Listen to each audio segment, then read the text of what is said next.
back to our business. Alright? So, malam ni perempuan, saya nak bantu kepada wanita yang bertanyakan kepada saya. Okey. Wanita yang bertanyakan kepada saya ni minta saya rahsiakan nama dia. Persoalan dia mudah saja.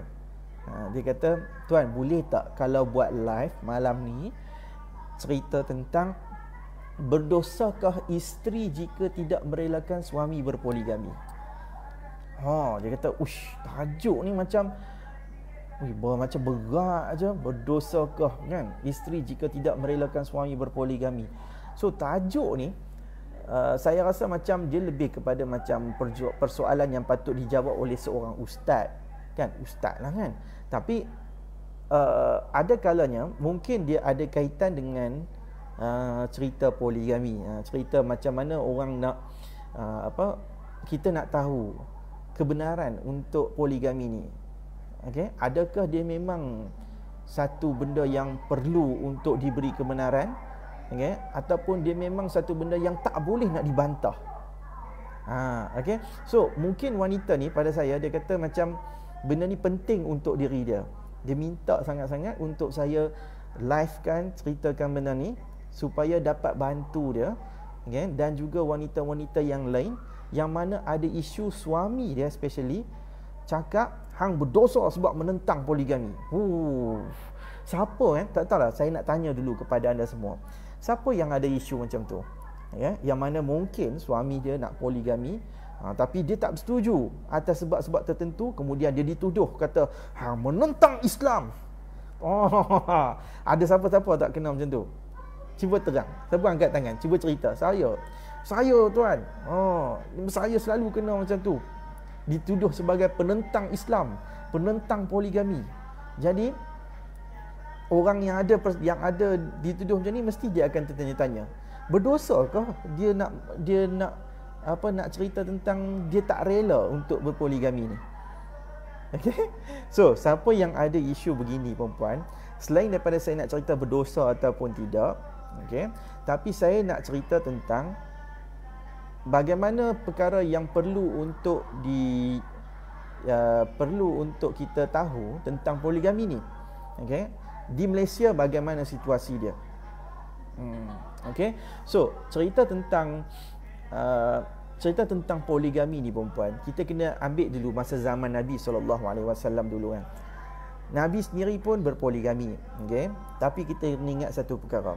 Nabi SAW masa awal kahwin dia hanya kahwin dengan Sayyidatina Khadijah radhiyallahu anhu lah. Okay, jadi bila poligami itu bermula selepas kematian Sayyidatina Khadijah. Okey, dia ada Siti Aisyah, Abu Bakar, kemudian dia ada ramai lagi lah. Okey, beberapa orang lagi. Tapi Nabi berpoligami ni sebab disuruh oleh Allah lah, diperintahkan oleh Allah SWT, dan atas dasar juga sebab nak untuk penyatuan antara beberapa kabilah-kabilah yang tertentu. Okey, jadi ada alasan yang tepat. Dan kemudian ada sahabat-sahabat Nabi SAW juga yang mana berpoligami. Okey, seperti siapa lagi Allah SWT, aku pun dah lupa dah. Tapi senang ceritalah, ada sahabat-sahabat Nabi juga yang berpoligami. Cuma yang berpoligami ni majoritinya adalah orang-orang yang berkemampuan, adalah orang-orang yang mempunyai kekayaan, okey, asetnya sendiri. Yang kita tahu satu hadis Nabi yang menceritakan tentang bagaimana hadis Nabi SAW tidak bersetuju untuk Sayyidina Ali. Sayyidina Ali kita tahu dia adalah salah seorang sahabat Nabi SAW. Sayyidina Ali tidak dibenarkan untuk berpoligami. Dia bukan directly Nabi cakap tak boleh poligami Ali. Kalau hang kahwin dengan anak aku, hang tak boleh poligami. Tak macam tu. Okay? Tapi Nabi kata Fatimah adalah bagian dari diriku. Siapa yang menyakitinya bererti menyakitiku. Siapa yang membuatnya gembira, maka ia telah membahagiakanku. Apa-apa yang menyakiti Fatimah menyakitiku jua. Okay?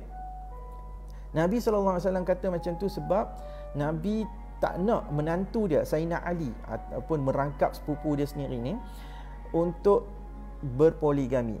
untuk memadukan Fatimah ni. Kerana salah satu pandangan menyatakan Sayyidina Ali ni adalah orang yang tidak berkemampuan.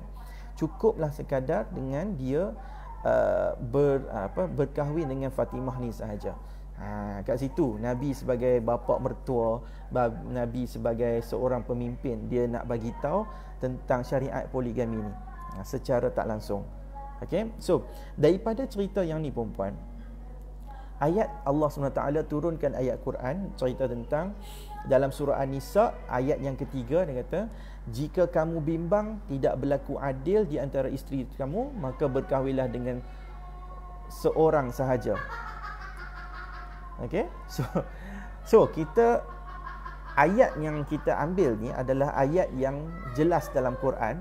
Poligami memang dibenarkan. Okey, memang satu benda yang kita tak boleh nak dakwa kata benda ni bertentangan dengan Islam. Alright, sebab ada ayat Al-Quran yang memberikan kebenaran untuk seseorang ni, seorang lelaki ni berpoligami. Okey, tapi dia ada tapi dia. Dia ada perkara yang perlu untuk dititik beratkan, iaitu berkaitan dengan keadilan. Bagaimana kita mampu untuk berlaku adil tu dalam berpoligami.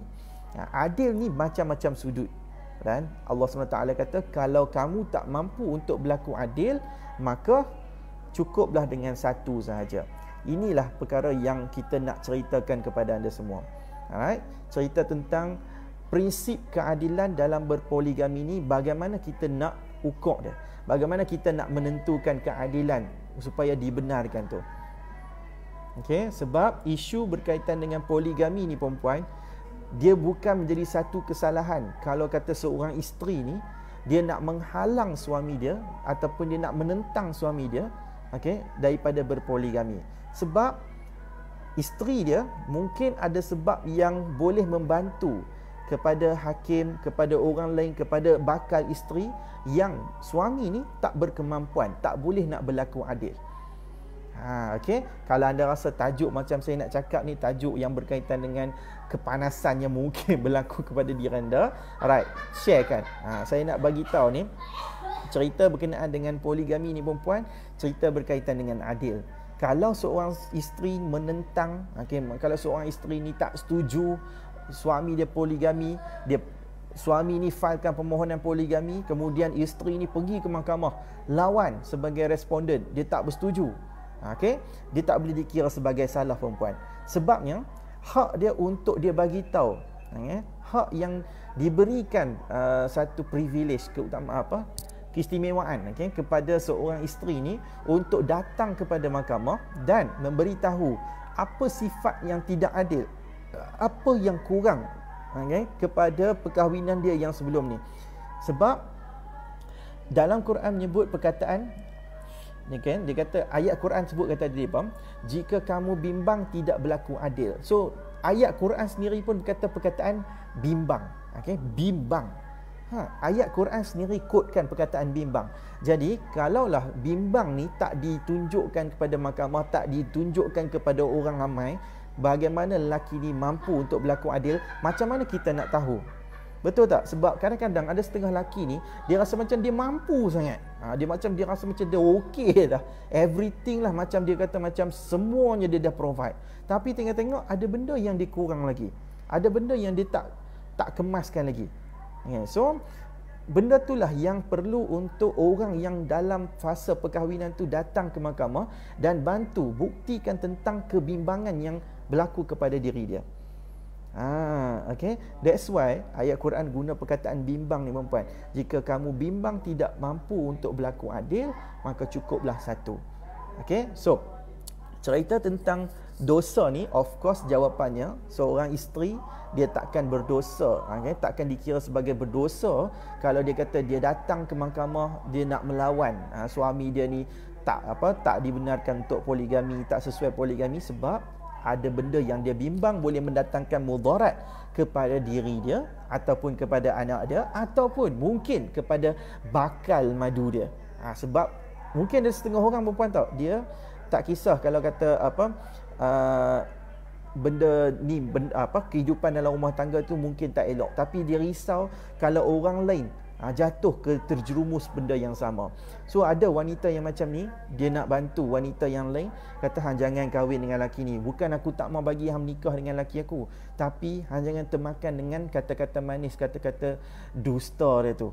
Sebab dalam rumah tangga ni perempuan, orang yang belum berkahwin, dia mungkin tak tahu bagaimana situasi dekat dalam rumah tangga tu. Mungkin dekat luar nampak aje macam pijak semut tak mati, tapi hanya orang yang melalui fasa perkahwinan tu sahaja yang lebih mengetahui.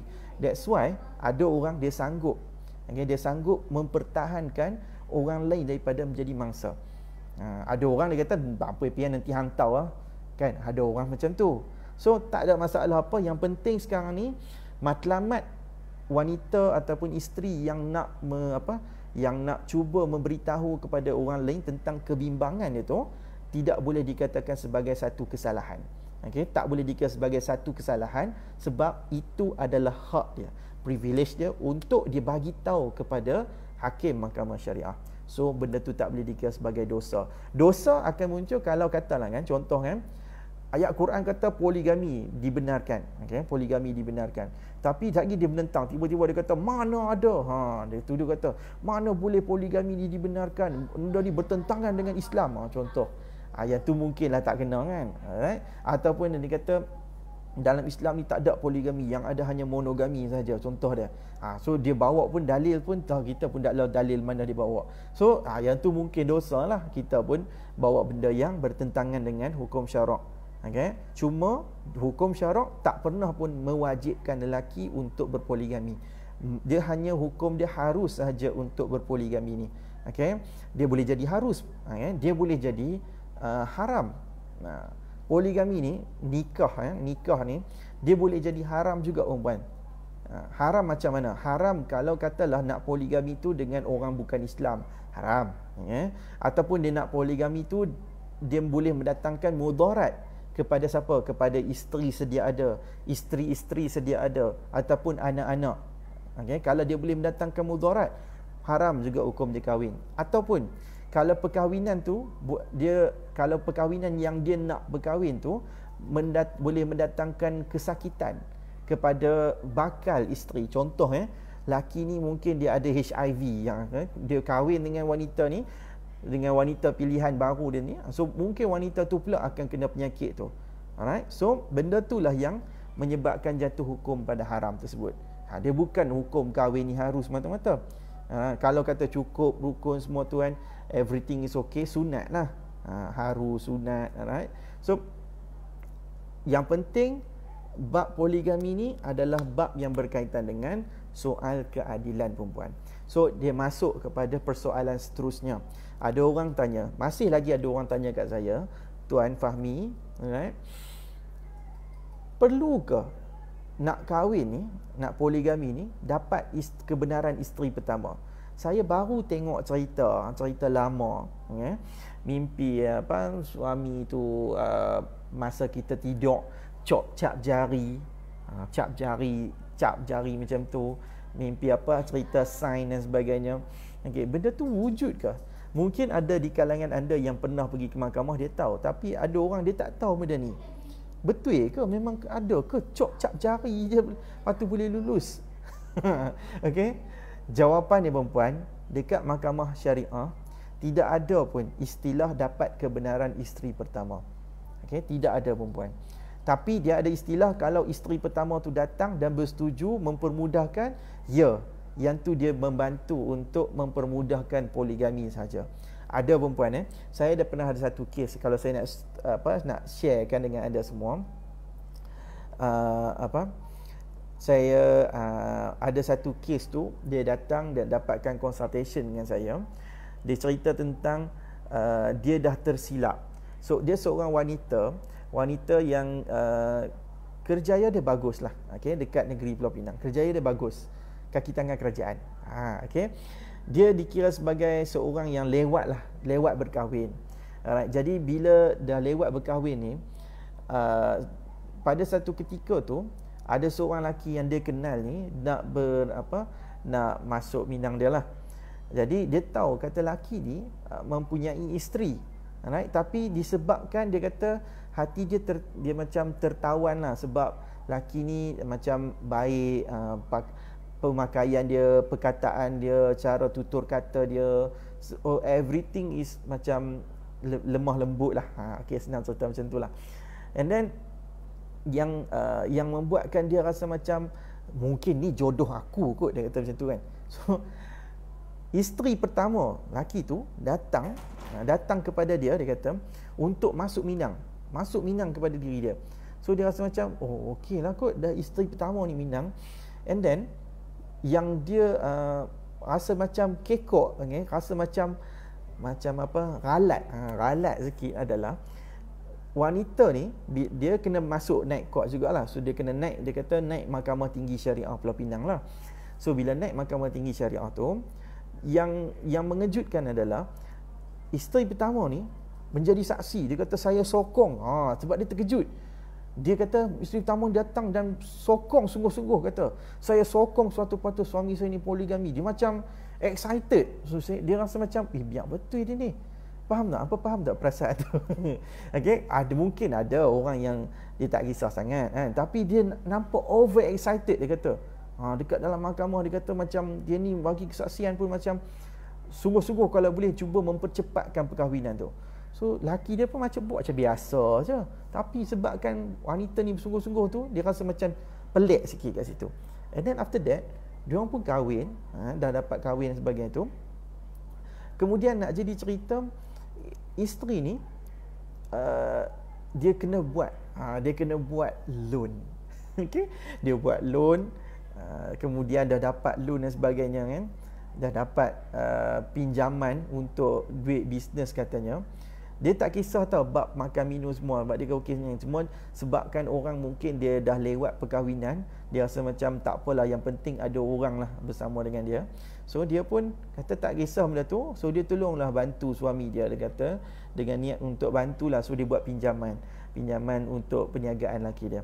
Alright, so bila dah selesai tu dapat, and then apa yang dia lakukan adalah laki ni dia macam senyap, buat protes saja tiba-tiba. Faham tak? Macam asalnya macam okey, tiba-tiba sekarang jadi macam tak elok dan sebagainya. So isteri pertama tu pun macam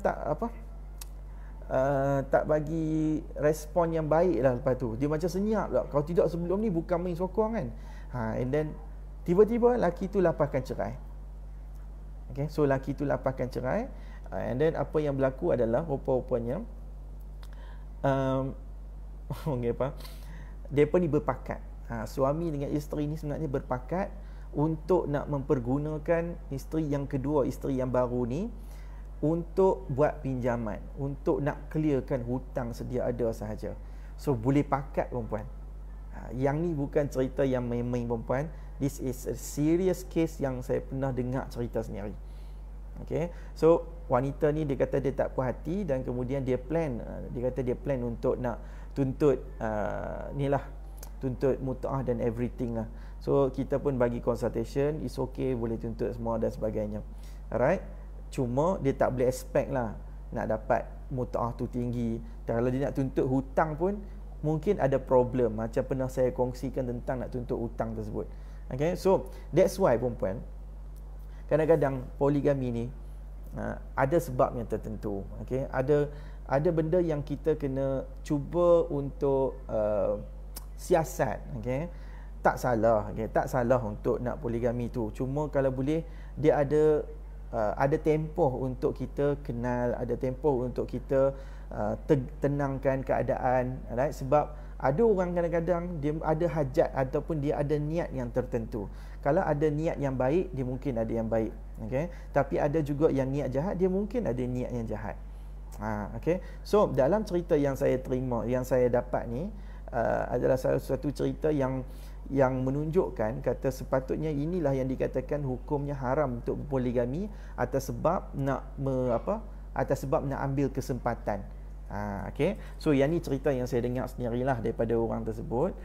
Long short stories, apa yang saya tahu sekarang ni dia orang dah bercerai lah. So bila dia orang dah bercerai tu, isteri yang kedua ni lah dia plan nak buat tuntutan yang saya tak tahulah bagaimana proses dia lepas tu. Okay, so dia kata perlu tak izin isteri pertama? So sebenarnya tak perlu izin isteri pertama. Okey, isteri pertama dia tak ada pun isu untuk minta izin. Cuma yang penting tu adalah isteri pertama kalau datang ke mahkamah, dia nak tengok antara dua. Hakim nak tengok antara dua je isteri pertama ni datang. Yang pertamanya hakim nak tahu hang setuju ataupun tidak perkahwinan ni, ataupun hang tak setuju. Tu je.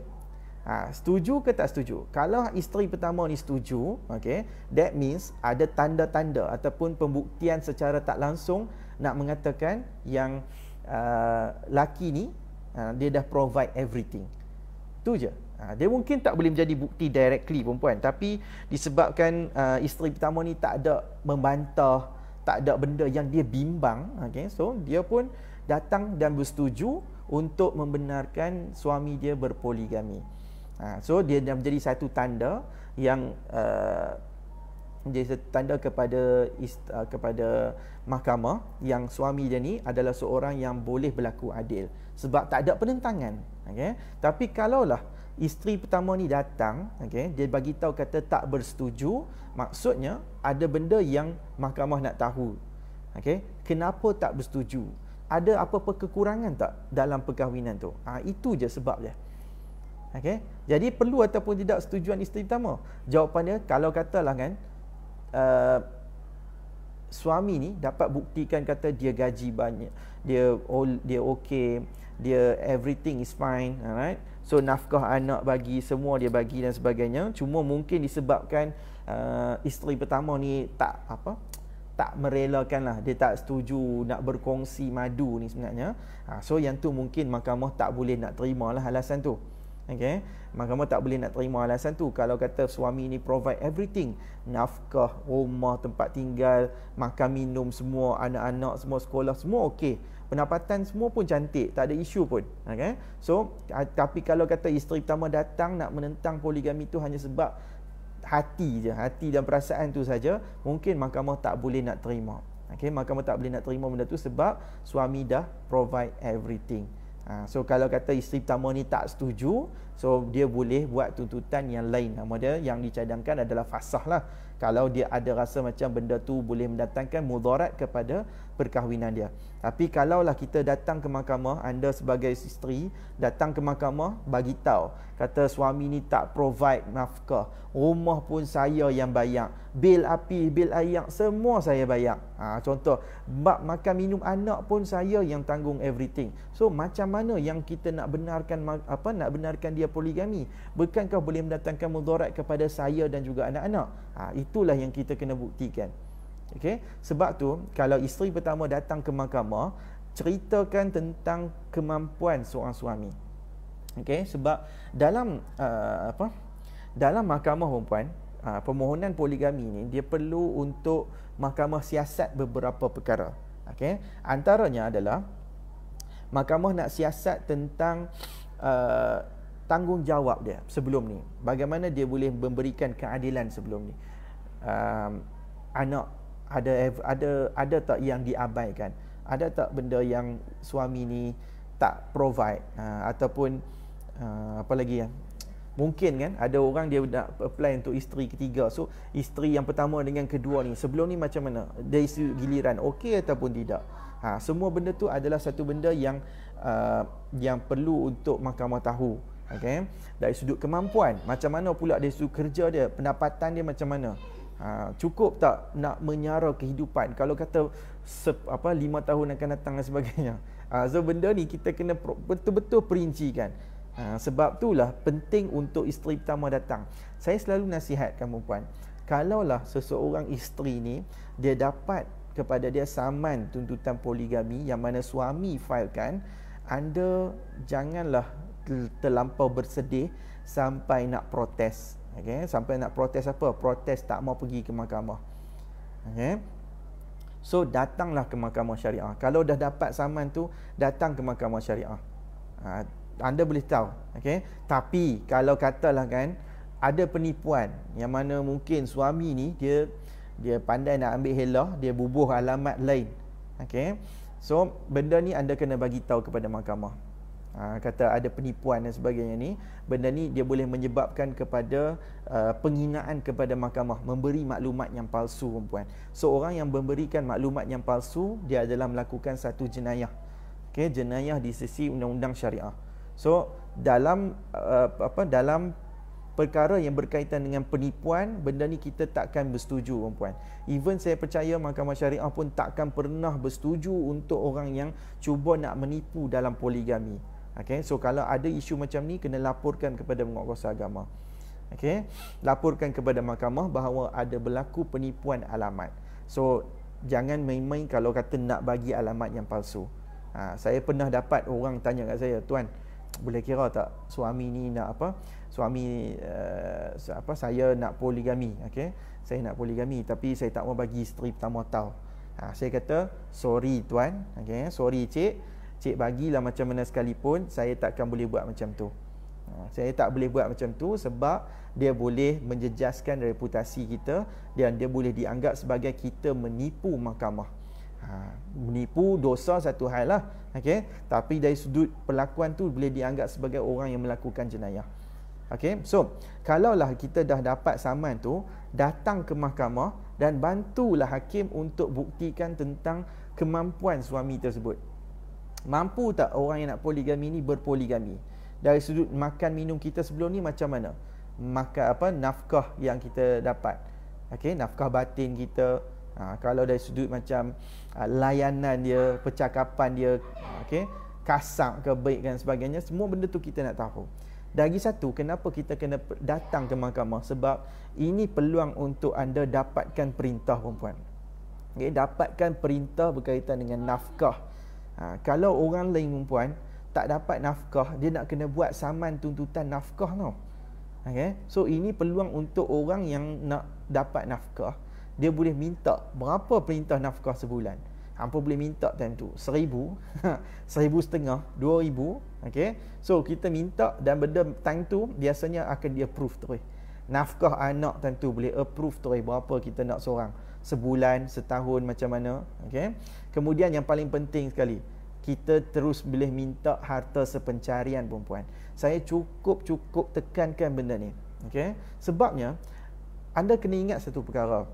Kes harta sepencarian, perempuan, adalah kes yang berat tau. Selepas perceraian, selepas bercerai, isu berkaitan dengan perebutan harta sepencarian ni adalah isu yang selalu berlaku. Okay? Selalu yang menjadi pertikaian antara bekas suami dengan bekas isteri. Okay? Dan bila menjadi pertikaian ni, anda kena ingat satu perkara. Dia bukan anda pergi file hari ni, esok selesai. Okay? Dia tak macam tu. Sebab kalau ada pihak tak bersetuju dengan pembahagian atas pencarian, kes anda ni dia akan bicara panjang, perempuan. Seriously, harta pencarian kes yang panjang, kes yang rumit sebenarnya. Dia melibatkan dengan penjualan, dia melibatkan dengan bagaimana kita nak menentukan sumbangan, berapa persen kita punya sumbangan wang ringgit, berapa persen kita punya sumbangan tak langsung. So macam-macam isu. Harta pencarian, perempuan, dia memang satu isu yang kalau kata nak selesai secara perbicaraan ni, mungkin makan masa lebih daripada setahun, perempuan. Tengoklah, lagi banyak harta, lagi banyaklah dia punya pembuktian. Okay? So orang yang ada siapa yang boleh, yang sekarang ni ada tuntutan harta sepencarian, dia tahu tentang betapa rumitnya kes tersebut. Belum nak kira lagi tentang dia punya dia punya dokumen dan sebagainya. Okay? So siapa yang dapat tuntutan poligami tu, ini peluang. Kena ingat, yang ni peluang untuk anda rekodkan terus harta sepencarian. Yang mana mungkin bukan nama anda, tak ada nama anda pun. Contoh dengan suami beli rumah atas nama dia 100%. Okay? Suami 100% atas nama dia kan. So datang ke mahkamah, anda boleh minta yang tu sebagai harta sepencarian. Bahkan boleh dapat separuh masa tu. Kalau bercerai, hampa kena ingat satu perkara. Kalau bercerai, right, kita tak ada sumbangan langsung ni, tak ada wang ringgit pun kita buat keluar. Kita hanya ada sumbangan tak langsung sahaja. Jadi suri rumah, mengemas rumah dan sebagainya. Paling kuat pun kita mungkin boleh dapat 1/3 sahaja daripada nilai rumah tu. Tapi kalau hampa pi poligami, okay, hampa pi minta tu separuh, insya-Allah mesti lulus terus separuh. Ni peluang tau. Peluang. Nak tuntut apa pun boleh tuntut tentu, kereta, rumah dan sebagainya. Sebab ini adalah privilege. Inilah keistimewaan yang diberikan kepada isteri pertama. Okey. Alright. So, itulah perkara yang saya nak ceritakan kepada anda semua. Adakah berdosa jika sekiranya seorang isteri ni menentang suami dia daripada berpoligami? Jawapan dia tak berdosa, perempuan. Yang keduanya, adakah perlu untuk kebenaran isteri pertama bagi membenarkan suami dia berkahwin? Jawapan dia, isteri pertama tak ada perlu bagi kebenaran. Cuma isteri pertama ni, kalau dia datang bagi tahu kata dia menyokong poligami tu, dia dah membantu hakim untuk bagi tahu suami dia berlaku adil. Itu je. Alright. So, saya buka soalan. Letih. Bila bercakap panjang dia sakit belakang pula.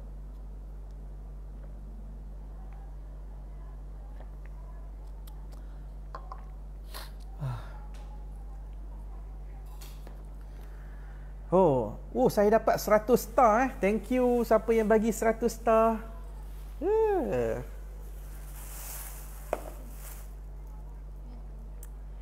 Yang buat apa? Potong. Dah habis dah. Ditumbuh hulu dia balik. Kucing saya dia terlekat bulu. Bulu dekat bawah perut dia tu. Kucing jenis Parsi ni, dia bulu kan panjang. Dia pi duduk atas gam lalat. Apa tahu buku sekolah yang lalat kan, kita buka nak bagi lalat lekat tu. Dia pi duduk atas tu, melekat kat bulu dia. Okey. Ada soalan ke? Siapa ada soalan ni? Okey, Puan Rosli. Tuan, bolehkah hakim membenarkan suami berpoligami tanpa kehadiran isteri pertama di mahkamah? Okey, soalan yang bagus. Alright, jawapan dia adalah hakim boleh membenarkan suami berpoligami tanpa kehadiran isteri pertama di mahkamah. Alright, ada isteri pertama yang tak mau hadir, ada. Sama ada dia mungkin sendiri tak mau hadir ataupun dia mungkin tak tahu. Contoh dia tak tahu ke, hilang dan sebagainya. So dia tak hadir. Jadi mahkamah boleh membenarkan, cuma mahkamah bergantung kepada pembuktian suami tersebut. Suami ni buktikan kepada mahkamah tentang kemampuan dia, tentang kenapa sebab dia nak berpoligami. Selalunya standard jawapan yang kita nak membenarkan untuk poligami ni, standard lah. Alasan dia kata nak nak elak berlaku maksiat. Macam itulah. Okey. Macam tu alasan yang paling standard lah. Ada juga alasan yang lain. Dia kata nak tambah lagi anak. Mungkin isteri pertama ni tak boleh nak bagi dah zuriat. So dia nak tambah. So yang tu pun antara alasan munasabah juga. Ada orang yang dia kata dia nak kahwin lagi seorang sebab dia berderet asyik dapat anak perempuan je. Dia tak pernah dapat anak lelaki lagi. Pun ada juga macam tu. Okay. So So yang menjadikan isu begini adalah berkaitan dengan pembuktian isteri pembuktian suami itu kepada mahkamah. So mahkamah yang kena menilai bagaimana kemampuan suami ni untuk berpoligami. So kalau dia isteri pertama tak hadir pun mahkamah tetap boleh benarkan.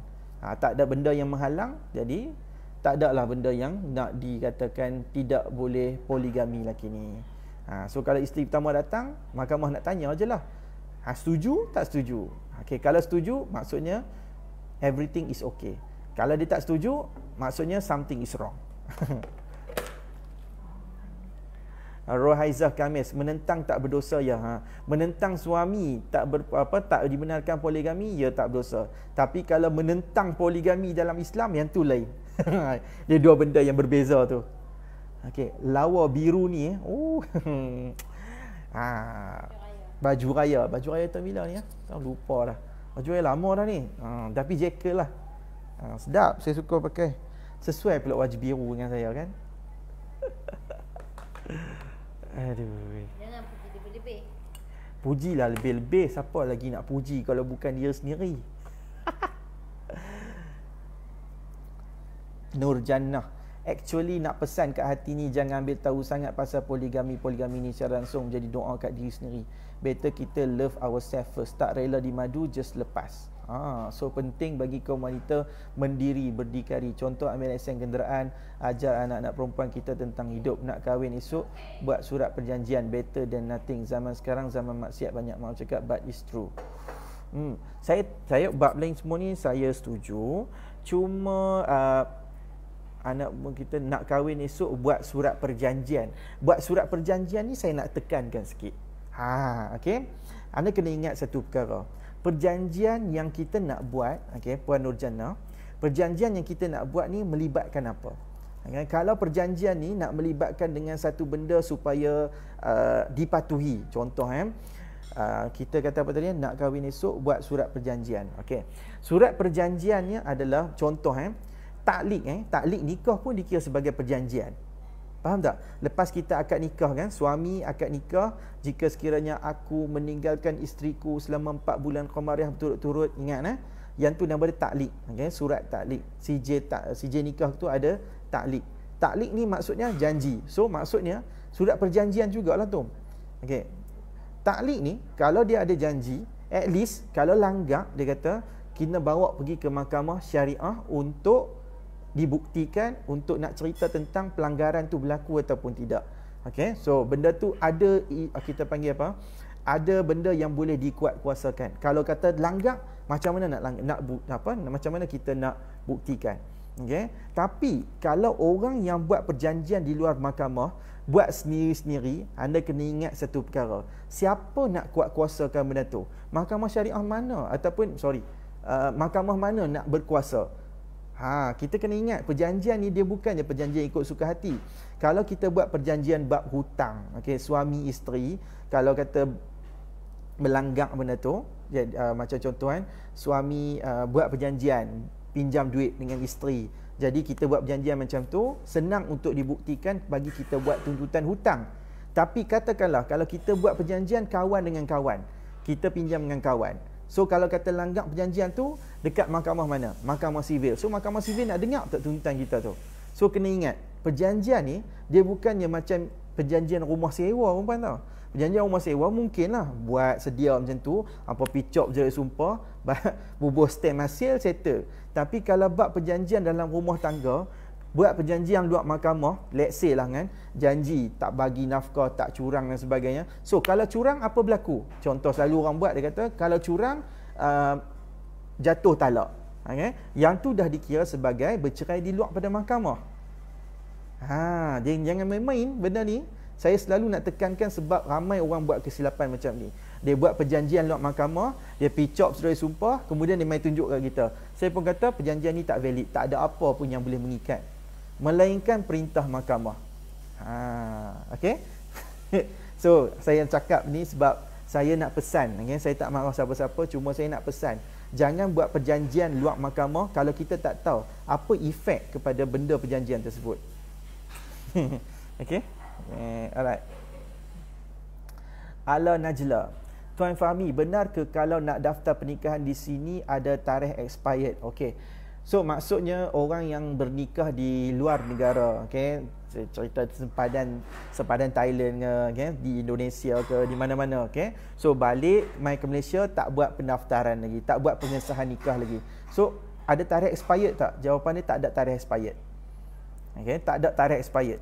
Cuma kalau lagi lambat lebih daripada berapa hari lebih daripada seminggu kot tak silap saya, kalau balik mai ke Malaysia tak buat pengesahan dalam tempoh yang ditetapkan, okay, tak silap saya tak sampai sebulan lah, okay, dia boleh dikenakan macam lambat pendaftaran, lambat pengesahan. Contohnya macam ni, katakanlah pasangan ni menikah dekat Siam, so balik mai Malaysia dalam dah 2-3 tahun tak pernah buat pengesahan, and after 2-3 years tu kemudian dia buat pengesahan dekat mahkamah syariah. So bila dah buat pengesahan dekat mahkamah syariah, perempuan dia let's say lah disahkan. So kalau dah disahkan tu kita akan kena denda, right? Dia akan datang dalam 2-3 bulan lepas tu, pejabat agama dia akan hantar satu surat saman untuk datang ke mahkamah. Suami dia mungkin akan kena nikah tanpa kebenaran, isteri pun akan kena nikah tanpa kebenaran. Suami kalau dia poligami tanpa kebenaran, dia akan kena poligami tanpa kebenaran. Kemudian dia akan kena lambat daftar pun ada juga. So benda tu adalah valid. Ada orang sampai 10 tahun pun tak pernah buat pengesahan. Lepas dah jadi isu something baru dia buat pengesahan. Ada macam tu. So dia tak akan expired. Sebab kita nak buktikan kepada mahkamah pun cerita tentang pengesahan nikah ni, kita nak cerita tentang rukun nikah je. Cukup tak rukun nikah tu? Suami, isteri, saksi, wali, akad, cukup semua tu okey. Cuma lagi lambat daftar, nanti lagi susah nak bukti. Contoh cerita tentang pernikahan tu wali hakim, contoh dia. Wali hakim yang digunakan tu adalah contoh orang kat Siam tu kan. Nama dia apa nama tu Ismail kah contoh. Saya pun lupa dalam nama dia tu. So, katakanlah haji tu dah tak ada lah. Haji tu dah tak ada lah. So, benda tu menjadikan mudarat kepada anda juga untuk nak buat pengesahan tu. Okay? Everything, kalau kita delay kan benda tu, of course dia mesti akan ada something yang boleh menyebabkan perkahwinan, something boleh menyebabkan kepada proses anda tu akan terjejas sikit sebanyak. Okey, tu je. Cabaran dia besar sikit lah, lagi lambat tu. Cik Hakim. Cik Hakim, saya mohon maaf. Saya tahu Cik Hakim adalah orang yang menanti Tuan Mukmin kan. Saya mungkin Tuan Mukmin dia busy sikit kot malam ni sebab esok hari Isnin dia mungkin nak buat preparation something, tapi insya-Allah saya akan cuba bawakan dia dalam minggu ni. Okey. Maksud Tuan Mukmin tu menentang dari sudut lumrah seperti cemburu, adapun tentang seperti kata tak ada dalam hukum syarak, hukum poligami merapu dan lain-lain itu baru tak boleh. Betul. Ya. Menentang dari sudut lumrah seperti cemburu ataupun menentang dari sudut bukan takat cemburu. Kalau cemburu datang ke mahkamah tu bagi tahu kata saya tak setuju poligami sebab saya cemburu. Saya tak boleh terima benda tu. Tapi kalau suami buktikan dia mampu provide everything dan sebagainya, dia ada alasan yang valid lah untuk dibenarkan poligami, mahkamah tetap akan terima kenyataan suami tu. Mahkamah tak terimalah kalau kata cemburu. Tapi kalau kata tak boleh nak pergi juga dengan keadaan perkahwinan yang dia tak setuju ni, dia boleh filekan fasah. Bagilah alasan apa yang sesuai untuk kes fasah tu. Okay, tapi kalau kata nak menentang dari sudut hukum syarak tu, of course lah berdosa lah itu.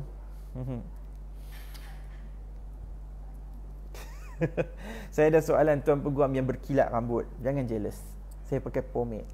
Kalau seorang tu poligami di Siam, kemudian daftar di Malaysia, denda berapa RM4K ke tak silap saya tu dia lah. Alright. Dia ada beberapa denda yang akan dikenakan. Yang pertamanya nikah tanpa kebenaran, pasti. Kemudian poligami tanpa kebenaran, 2. Kemudian yang ketiga, macam saya kata tadi lah, lambat daftar. Alright. Kalau tengok dari sudut maksimum dia, denda semua tu maksimum dia kalau tak silap saya lah, okay? Saya tak buka enactment malam ni. Maksimum denda RM1000 ya. Okay, setiap satu, sorry jap. 3 5 6 3. Okey, maksimum untuk denda mahkamah syariah punya denda, okey, satu-satu hukuman tu maksimum 3000, okey, 3000. Cuma ada hukuman yang dia punya maksimum denda 1000. Ada maksimum denda dia 2000, okey. Jadi dia bergantung kepada bagaimana disebut dalam undang-undang tersebut. Okey. Ada, kalau kita ambil lah kan, kalau kita ambil setiap 3 pertuduhan tu, setiap tu 3000 tu. So maksimum tu dia mungkin pergi kepada 9000 lah. Tapi setakat yang saya pernah tengok kes jenayah, okey, jenayah kita panggil jenayah lah ni. Jenayah macam ni compound tak pernah lagi lah kena sampai 9000 tu. So dia mungkin setiap satu tu ada yang 1000, ada yang mungkin 1500, ada yang mungkin kena 3000. Okey. So kalau total 3 ni dia mungkin pergilah kepada 4K mungkin. Ataupun mungkin ada kurang. So depends lah macam mana dia ni rayu lah. Dia rayu bagi tahu saya ni sekian, saya dah taubat, saya tak mampu ni, saya tak mampu ni. So yang tu bergantung kepada hakim nak terima ataupun tidak lah. Okey. Tapi denda ni mentaliti kita je kata tak apalah, pergi menikah, balik mai Malaysia, daftar, buat pengesahan, kena denda saja. Kita kena ingat dekat dalam kes poligami ni dia tak sebut denda semata-mata. Dia kata dia sebut denda ataupun hukuman penjara tau. Cuma jaranglah hakim nak bagi penjara atas sebab poligami, tapi tak mustahil sebab ada kes yang mana mahkamah dah putuskan penjara, okey, iaitu kes Datuk Bung Mokhtar. Bung Mokhtar iaitu ahli parlimen Kinabatangan, dia pernah dihukum penjara oleh Mahkamah Syariah Gombak Timur.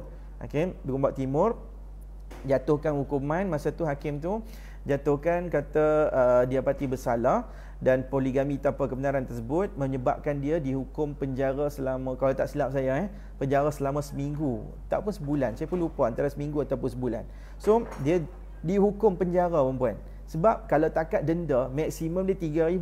3,000 tu tak tahulah, kalau orang kaya ni mungkin dia rasa macam RM3 je lah kot.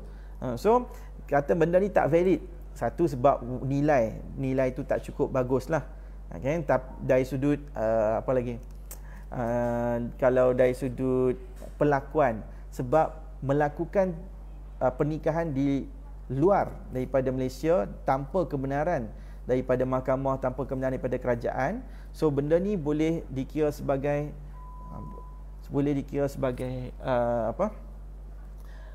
melanggar undang-undang yang boleh dikenakan hukuman penjara sepatutnya. Tambah-tambah orang yang ahli parlimen ni adalah orang yang buat undang-undang. Tu je lah. Ya, jangan, so mentaliti kita jangan set kata kena bayar denda sahaja. So dia bergantung pada hakim lah. Kalau hakim kata tak boleh dah bagi denda sekarang ni, kena bagi penjara je, so hakim tu boleh bagi penjara. Sebab memang ada dalam peruntukan undang sama ada denda ataupun penjara. So kalau nak bagi penjara, ikut suka dia lah, sebab dia hakim.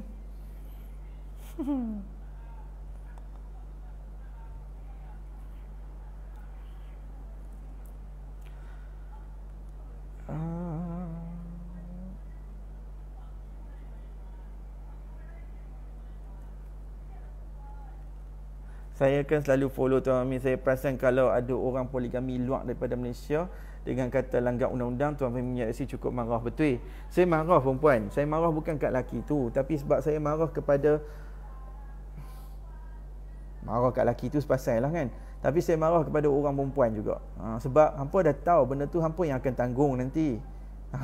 Hampa yang kena tanggung macam-macam. Beranak pun hampa, nanti anak tu lahir pun anak tak sah taraf, hampa juga nak kena tanggung nafkah anak semua tu. So lebih baik daripada kita nak menghalang penjenayah, lebih baik daripada kita prevention ataupun mempelihara diri kita daripada terlibat dengan jenayah tersebut. Faham tak? So that's why saya marah kalau benda ni tak difahamkan betul-betul. Nak nikah Siam tak, nak nikah dekat Siam, nak nikah secara sindiket. Yang ni masalah yang kita tak boleh nak terima. Kita geram benda ni. Tambah-tambah kalau takat denda tu sikit, lagi lah. Bujuk aku tak jadi hakim.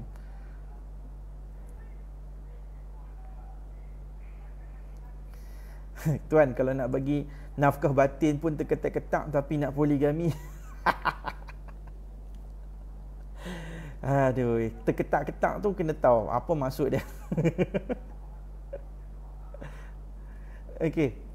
Assalamualaikum tuan. Waalaikumsalam. Benarkah ada ayat yang mengatakan apabila seorang suami yang berpoligami, jika dia tidak berlaku adil dunia, di padang mahsyar nanti suami tersebut akan jalan secara menyengit-nyengit mohon pencerahan jika benar. Terima kasih tuan. Jawapan dia Kak Kia saya tak tahu. Saya tak pernah dengar lagi hadis ni pun buat Kak Kia. Saya bab ni saya lemah lah. Saya bukannya Al-Hafiz. Maksudnya Al-Hafiz ni bukan orang yang menghafal hadis banyak lah. Saya tak tahulah orang yang tak berlaku adil dalam poligami ni jalan menyengit ke, jalan merangkak ke, mengesot ke, wallahualam. Okay? Saya tak tahu. Yang ni berat. Okay? Berat lah Kak Kia. Tanya ni kena tanya ustaz lah. Cuba PM dengan Dr. Mazhar ke, okay? Dr. Rozaimi ke.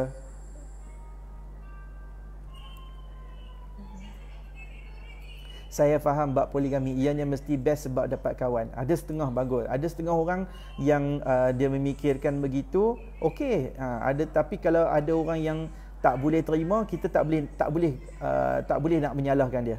Sebab mungkin ada sebab yang tertentu yang mana dia tak suka, disebabkan perkahwinan dia pun mungkin tak elok kan. Okey. Tapi kalau Puan Rohaizah kata Puan Rohaizah faham poligami mesti best sebab dapat kawan, mesti sebab laki yang suami kita mungkin suami yang baiklah, suami yang tidaklah dikatakan sebagai zalim, mampu berlaku adil, bagi nafkah, everything is okay. Saya rasa tak ada isu juga kan.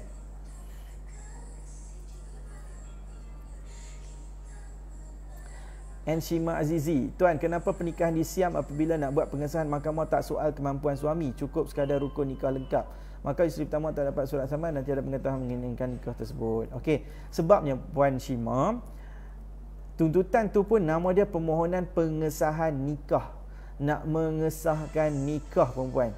Dia bukan permohonan kebenaran nikah. Dia ada beza mengesahkan dengan kebenaran. Okey. Kalau kebenaran, dia perlukan kebenaran daripada hakim.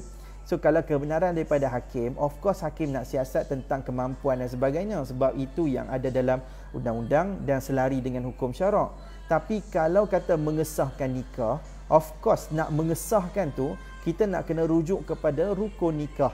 Tu je. Sebab nama terma pun mengesahkan nikah. Kita sah nikah macam mana? Macam mana kita nikah? Sah macam mana kita orang saksi sebut sah? Sebab apa? Sebab apa saksi yang dia kata sebut sah? Sebab dia dengar semua. Ada suami, ada isteri, ada saksi, dia sendiri saksi kan. Kemudian ada wali akad nikah dan sebagainya. Dan kemudian ada akad. Kan dia dengar. Aku nikahkan kau semua tu dengan mas kahwinnya RM500 tunai. Kemudian suami tu pun sebut, aku terima nikahnya bla bla bla dengan mas kahwinnya RM500 tunai. Lepas tu saksi pun tengok kira-kira sah. Sebab apa? Sebab dah cukup rukun nikah. Ada akad, ada saksi semua tu. Ada tak dia kali-kali dia tanya isteri pertama, sah tak? Mana ada dia tanya macam tu kan? Sebab kita nak sahkan nikah, of course kita nak tengok tentang rukun nikah tu je. That's why ada mahkamah yang dia kata tak perlukan isteri pertama datang, sebab nak datang apa? Kami nak mengesahkan nikah saja. Nak mengesahkan nikah cukuplah dengan 5 rukun nikah tu. Tapi dia ada yang mahkamah panggil tu pun bukan sebab apa? Bukan sebab nak bagi tahu perkahwinan ni sah ke tak sah. Isteri pertama ni memang dia nak bagi tahu, "Oi, tak sah. Mana boleh tak sah?" Kan contoh ada lah kot kan, dia datang bagi tahu kata tak sah. Pasal apa pula tak sah? Everything semua cukup, bab rukun, syarat nikah semua okey. Kenapa pula nak kata tak sah? Tak sah sebab dia tak bagi nafkah kat saya. Tak boleh lah macam tu. Sebab cerita kita mengesahkan nikah, bukan cerita dia memohon kebenaran nikah. Kalau dia mai tu dia nak menempik, isteri pertama mai ni nak marah bagi tahu kata tak cukup nafkah kat saya, macam mana nak bagi kebenaran? Yang tu tak apa. Sebab yang tu kebenaran nikah. Kalau pengesahan nikah, isteri pertama datang pun ke mahkamah, mahkamah nak tanya berapa nafkah nak sebulan je cik. Nak berapa nafkah sebulan ni, suami ni dah sah nikah ni tau. Berapa nafkah nak? Saya nak 1,000. Boleh tak? Minta kurang sikit lah Tuan Hakim. Hang pandai nikah, patang tak bagi nafkah pula. Okay. Ada apa, saya pernah dengar macam tu kan. So bagi, ada apa-apa harta pencarian tak nak tuntut? Saya nak rumah, saya nak kereta, yang mana dia beli, semua harta pencarian. Ni suami boleh bagi tak? Dia kata, oh takkan semua, dah lah dia tak pernah apa. Hang nikah ni dah beli pun time dengan dia, takkan tak boleh kot? Boleh. Okay, so time tu boleh dapat. Tu je sebab hadir ke mahkamah pun untuk nak bagi tahu apa hak yang kita boleh dapat. Okey. So jawapannya cukup sekadar rukun nikah lengkap. Ya. Sebab mahkamah time tu nak mengesahkan nikah je. Mampu ke tak mampu time tu, hang kena bagi mampu lah. Dah menikah. Dah menikah tu secara sah. Cik Hakim, kalau nak menikah kali pertama pi pejabat agama, kalau nak menikah kali kedua terus pi mahkamah ke? Ya. Nak menikah kali kedua, bukan, dia ada beza menikah kali kedua ni, kalau kata dah bercerai kemudian dia nak menikah lain, yang tu tak perlulah pergi mahkamah, yang tu tak dikira poligami. Tapi kalau ada isteri nak menikah seorang lagi, yang tu kena terus pergi mahkamah. Dia tak boleh directly pergi mahkamah macam tu. Dia kena buat permohonan, okey, kena lantik peguam, buat permohonan, kemudian kena ada perbicaraan depan hakim nanti.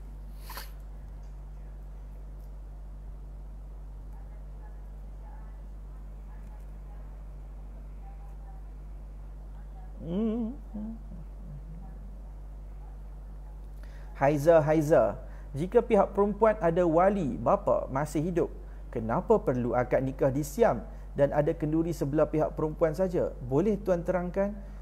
Ini kes yang macam mana ni? Terpencil betul. Okey, kenapa perlu ada akad nikah disiam dan ada kenduri sebelah pihak perempuan saja? Saya perempuan kan, ada orang yang yang mana kan dia setuju untuk poligami, tapi mungkin sebab dia bimbang ada penentangan, okey, ada penentangan daripada pihak-pihak tertentu. So depa ni pun menikah kat Siam, balik mai dia buat pengesahan. Ada yang macam tu. Ada orang yang mana mungkin bapak tu masih hidup, tapi sebabkan bapak tak bersetuju, bapak tak redha, tak nak jadi wali, kan? So bila tak nak jadi wali, pergi nikah kat Siam pun ada juga. Okey. So kenapa perlu akad nikah di Siam ada kenduri sebelah pihak perempuan saja? Kalau kata kenduri ni ikut kemampuan, ada orang dia nak, ada orang dia tak buat kenduri langsung pun ada, kan? Ada orang dia buat sebelah pihak perempuan saja, ataupun ada orang mungkin dia buat dua-dua. Kadang-kadang dia buat tu lama. Hampa biasa tengok tak cerita Madu 3, kan? Cik Jamil tu kahwin dengan Cik Asnah, kan? Cik Asnah Cik Asnah tu dia buat kenduri, kata apa, 7 hari 7 malam kan, kenduri. Orang dulu kalau menikah tu dia 7 hari 7 malam.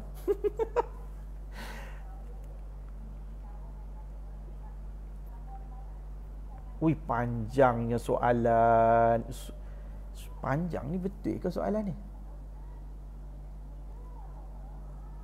Nurul Iman Batrisyah Fatihah. Tuan, apakah tindakan sebenarnya dilakukan bila suami telah menipu dan masukkan dokumen dengan menggunakan borang bujang, sedangkan kali kedua telah menikah sembunyi di Thailand dengan berwalikan wali hakim walaupun wali mujbir masih hidup? Sah ke pernikahan mereka? Kali ketiga pula menikah di Sarawak. Okey, kalau kata pernikahan tu dekat Sarawak, saya dapat di tag Sarawak je lah. Kalau bernikah tu dekat Sarawak, mana-mana dalam negeri yang dikatakan dalam Malaysia, masih lagi dalam Malaysia, puan-puan. So nak kahwin dekat dalam Malaysia mesti dengan kebenaran mahkamah. Tak kisahlah pasukan bujang ke apa dan sebagainya, hang mesti kena filekan dekat mahkamah. Contoh, duduk orang Semenanjung, okay, kita ambil kata orang Selangor, tapi mungkin kena bertugas kat Sarawak. So dia duduk kat Sarawak, dia berkenan kat perempuan dekat Sarawak, so dia nak menikah kat sana. Jadi dia kena filekan dekat Mahkamah Tinggi Syariah dekat sana lah. Dekat Sarawak pun ada Mahkamah Tinggi Syariah. Hampa ingat Sarawak tu luar pada Malaysia ke? So kalau dia kata dia nak menikah kat sana, so of course dia kena melalui Mahkamah Tinggi Syariah sana, dapatkan kebenaran, baru dia boleh poligami. Okey. So kalaulah dia kata memasukkan dokumen, kemudian dia tak ada pun buat saman dan sebagainya, dia kahwin dekat Sarawak tu, tiba-tiba aja kata ada isteri dan sebagainya, so yang tu saya boleh percaya dia akan dianggap sebagai nikah sindiket. Dia nikah sindiket yang tu. Kalau macam tu lah rupa dia. Dia ada beza nikah sempadan Siam, nikah dekat luar negara dengan tempat yang diiktiraf, dengan nikah sindiket. Nikah sindiket tak diiktiraf. Okey, Nurul Liana. Assalamualaikum tuan. Waalaikumsalam. Kalau suami dah pregnant kan bakal isteri, dan tujuan mohon poligami adalah sebab nak halalkan hubungan dan nak nasabkan anak tu, tapi suami tak mampu pun dari sebab daripada segi kewangan. Apa nasihat tuan berkaitan kes gini? Macam mana isteri nak buat? Ni isteri yang mana yang nak tanya ni? Isteri yang sedia ada ke bakal isteri? Isteri sedia ada kot, no? Okey. Kalau seseorang nikah ni kan, kemudian dia terlanjur lah dulu. Okey, terlanjur sebelum nikah. So kalau keterlanjuran tersebut dia tahu, okay, dan hasil anak tu, okay, dia tak boleh dianggap sebagai anak sah taraf. Tapi kalau anak ni lahir dalam tempoh lebih daripada 6 bulan Qamariah, okay, 6 bulan Qamariah, dia lebih daripada tempoh kelahiran tersebut, so anak tu baru boleh dianggap sebagai anak sah taraf, anak yang boleh dinasabkan.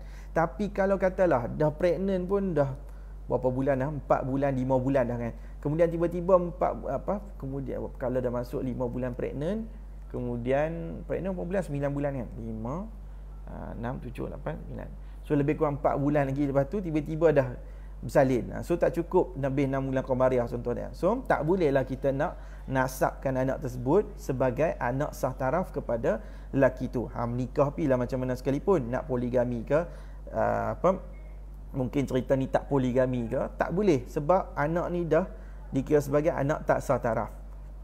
Okey, melainkan kalau katalah dia orang ni pregnant, dia orang ni kahwin masa kandungan tu mungkin dalam sebulan dua. Maksudnya dia ada tempoh 7 bulan, 8 bulan lagi kan.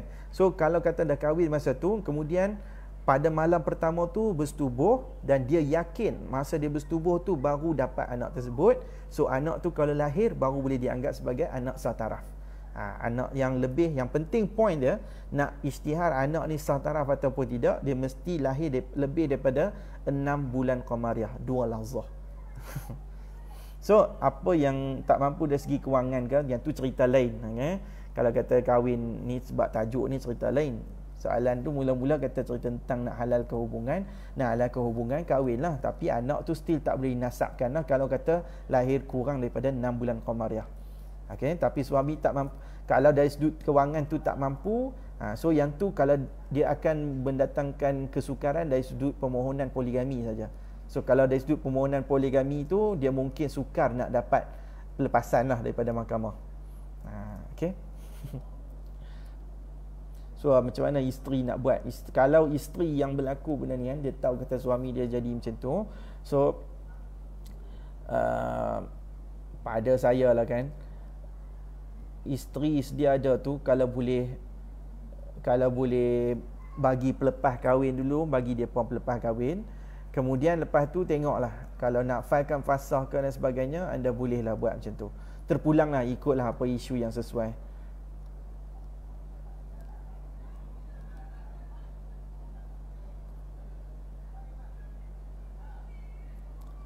Oh, Puan Nurul Iman tanya, apa tindakan sewajarnya si isteri dalam kes tersebut? Laporkan kepada penguatkuasa agama. Tu je. Okey. Bagi tahu kat penguatkuasa agama, ni suami saya ada menikah kat sini macam ni. Kalau kata ada tahu gambar-gambar sebagainya, ada bukti, semua tu bagi tahu kat pejabat agama, sebab dia dikira sebagai satu bentuk jenayah. Okey, jenayah sebab nikah sindikat ni. Okey, saya dah penat dah perempuan, dah kira apa dah ni. Eloklah 11.25, hari ni extra time pula. Okey, so saya mohon ampun dan maaf. Siapa yang berminat lagi, insya-Allah esok jangan lupa kita pada waktu yang sama, insya-Allah saya akan live lagi. Dan saya doakan anda semua sihat sejahtera. Hari ni pun dah 10,000 lagi, masih lagi 5 angka. Saya doakan anda semua dipeliharalah kesihatan, hampa tosok duk balik kampung lah, jangan duk gatai sangat lah duduk lah dekat dalam rumah raya haji pun. Allah, raya haji je kot, duduk raya haji standard lah, tengok dekat dalam TV, hampa buka TV Al-Hijrah ke, buka YouTube ke, live haji ke kan, senang boleh tengok macam tu je.